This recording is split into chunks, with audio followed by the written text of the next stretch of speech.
जिले के गंगलू थाना क्षेत्र अंतर्गत आने वाली प्रिया गांव की 10 अप्रैल की जो मुठभेड़ हुई थी पुलिस और माओवादी के बीच, जिसको लेकर मनीष कुंजम ने मुठभेड़ को लेकर क्या कुछ कहा, देखिए पूरा रिपोर्ट। लगा कि अब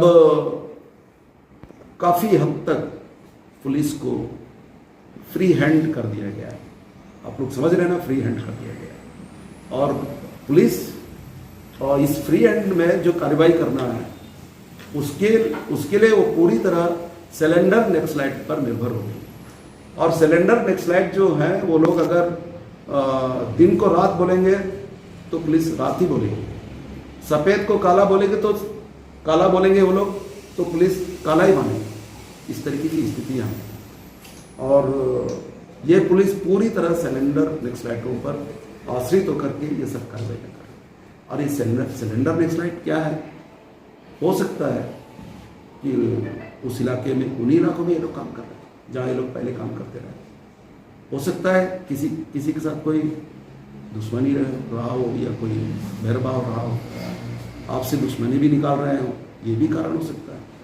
पर पुलिस को उन पर इतना निर्भर होकर के ये सब कार्रवाई करना और ये उचित नहीं है। उसका नतीजा हम लोग देख रहे हैं। ये जो प्रिया की घटना है और भी बहुत सारी घटनाएं इस तरीके की, इसके लिए वो जिम्मेदार है और पुलिस भी जिम्मेदार है। और अभी तो हमारे पास ये भी जानकारी है कि कई ऐसे गांव हैं जहां जैसे पुसनार गांव, वहाँ कोई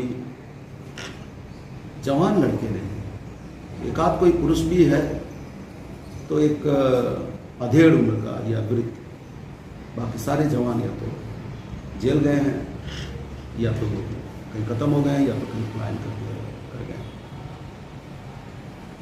ये स्थितियाँ सचमुच उचित नहीं है, बिल्कुल ठीक नहीं है। मैं अंत में अवश्य आप लोगों के मार्फत मैं अपील करना चाहता हूँ, ये जो घटना, इस तरीके की घटना हम लोग पिछले 20 वर्षों से लगभग देख रहे हैं, जब से सलवा जुलूम से हुआ। इतना नशा, इतनी रात में इतनी हिंसा, वो अभी भी बदस्तूर जारी है। और ये जो हिंसा है, ये बर्बादी कितनी चाहिए, ये बिल्कुल बस्तर के लोगों को इतने नहीं, इस एरिया की इतने नहीं। मैं तो माओवादियों से भी अपील करना चाहता हूँ, ये जो आप लड़ाई लड़ रहे हो, बंदूकों की लड़ाई, इस लड़ाई से बस्तर के लोगों को कोई फायदा नहीं मिलेगा, बिल्कुल। अब तक कोई फायदा नहीं, अभी भी आगे नहीं होगा, बिल्कुल नहीं होने वाला। आप बाद में इतिहास आपको कहीं ना कहीं गुनाहगार साबित कर सकता है और करेगा, इतिहास से कोई बच नहीं सकता। इसलिए हम उनसे अपील कर रहे हैं कि आप बंदूक छोड़िए और मैदानी लड़ाई लड़ी, जनतांत्रिक लड़ाई लड़ी। हम लोग जैसे लड़ रहे हैं, क्या इस लड़ाई में हम लोग कामयाब नहीं हुए? देश का किसान आंदोलन जो देश के अंदर, ठीक है, 700 किसान मारे गए दिल्ली के अगल बगल के धरनों में, पर कामयाब तो हुए। हम लोग भी इस बस्तर के अंदर नहीं हुए, सलवा जुलूम को रोक पाए, बंद करवाए, टाटा हिसार को हम लोगों ने भगाया।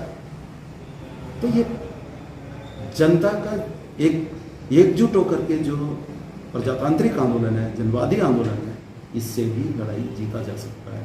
इसलिए हम उनसे अपील कर रहे हैं कि ये लड़ाई बस्तर के हित में नहीं है। अब तक बहुत नुकसान हो गया, बहुत नुकसान हो गया, अब और ना नुकसान हो। ये जिम्मेदारी माओवादियों की है, क्योंकि माओवादी उनके साथ है, आदिवासियों के साथ है, उनके हर चीज को देख रहा है। पुलिस कितना जिम्मेदार है मैं नहीं जानता, प्रशासन कितना जिम्मेदार है, सरकार कितने जिम्मेदार है, मैं उस पर कुछ कहना नहीं चाहता। वो तो सरकार क्या है, वो तो कारपोरेट के हाथ में है, उनकी सरकार है। पर ये तो जनता के बीच में है, इनकी जवाबदारी है कि इस तरीके की हिंसा आगे और जाने ना हो और ये शांत हो जाए।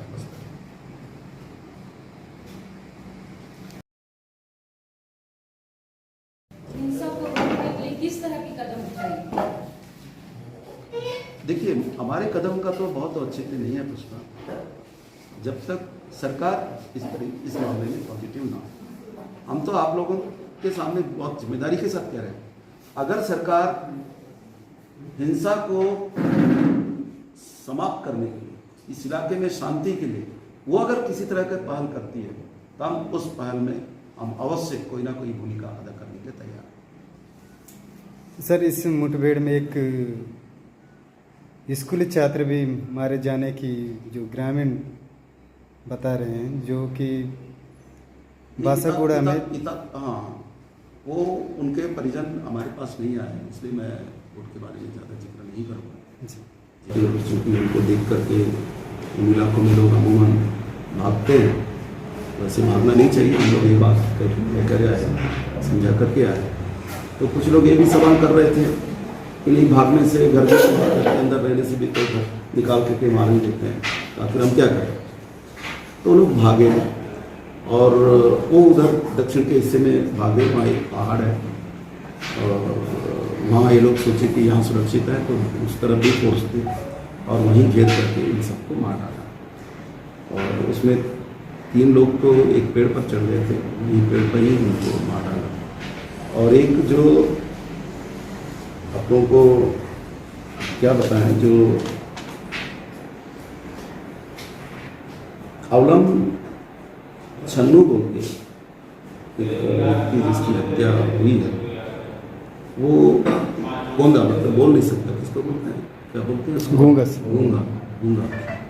अब गूंगा आदमी बहरा भी होता है, सुन भी नहीं सकता, देखता हुआ। पर ये बात सच है कि उनके 6 बच्चे हैं, वो भाग करके एक पत्थर में बैठा होता है, वहाँ पे उनको मार दिया। अब आप बताइए, जिनके 6 बच्चे हो, जो आदमी बोल नहीं सकता, सुन नहीं सकता, वो नेक्स्टली संगठन में लेकर के क्या करें, सवाल है क्या करें, उनको भी मारे। और ये जो 4 लोग जो मारे गए हैं, इनके सबके बच्चे, छोटे छोटे बच्चे, उस बात में देखा बहुत छोटे छोटे बच्चे, और सबके 2 बच्चे 3 बच्चे, और बहुत ही छोटे थे, कोई 2 साल का, 6 महीने के, ऐसे बच्चे। और बहुत दुख होता है उनकी पत्नियों को देखने के बाद, बच्चों को पाल के। तो